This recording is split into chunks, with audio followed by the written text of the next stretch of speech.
পরিণার জন্য এখন পর্যন্ত আমাদের কাছে সংগ্রহ পারভেজ ক্যান্ডিড, প্রিন্স নাজমুল সহ তাদের কাছে যে টাকা আছে সবকিছু মিলে 5 লক্ষ টাকা হয়েছে।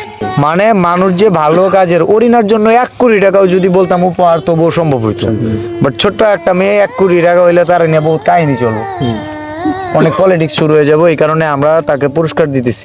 কারণ আপকামিং আমার 2-1টা প্ল্যান শেয়ার করি। বিশেষ করে আমাদের দেশে মুসলিম সংখ্যাগরিষ্ঠ, যেহেতু বেশিরভাগ মানুষ মুসলিম বাংলাদেশে, তো মুসলমানদের পবিত্র গ্রন্থ কোরআন, যেটা আমাদের আসমানি কিতাব, সর্বশ্রেষ্ঠ আসমানি কিতাব। এই যে কোরআনের পাখি প্রতিবারই রোজা, কিন্তু রোজাতে যেমন পিএইচপি কোরআনের আলো কম্পিটিশন হয় না, বিভিন্ন ইয়েতে দেখি, এনটিভিতে আরো অনেক প্রোগ্রামে কোরআনে যারা প্রথম, দ্বিতীয়, তৃতীয় হবে, অথবা কোরআন প্রতিযোগিতায় বিশ্ব দরবারে যারা খুব সুনাম করাবে বাংলাদেশের হইয়া, এখন থেকে আমরা উদ্যোগ নিব তাকে আমরা কন্টেন্ট ক্রিয়েটরদের পক্ষ থেকে কিছু করার জন্য, দেওয়ার জন্য। যেমন আজ থেকে আগে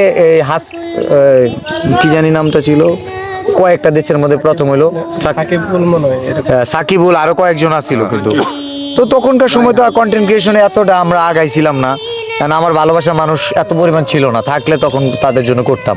যতদিন বিশ্বাস আছে ততদিন কাজ করা যাবে। আর আমি বিশ্বাস ভাঙার মানুষ না, কারণ যে পরিমাণ আমি আমার কন্টেন্ট বিক্রি করে যা আর্ন করি, ওইটাও যদি আমি রেখে দিতাম, আমার এখন যা সম্পদ তার 4-5 গুণ থাকতো।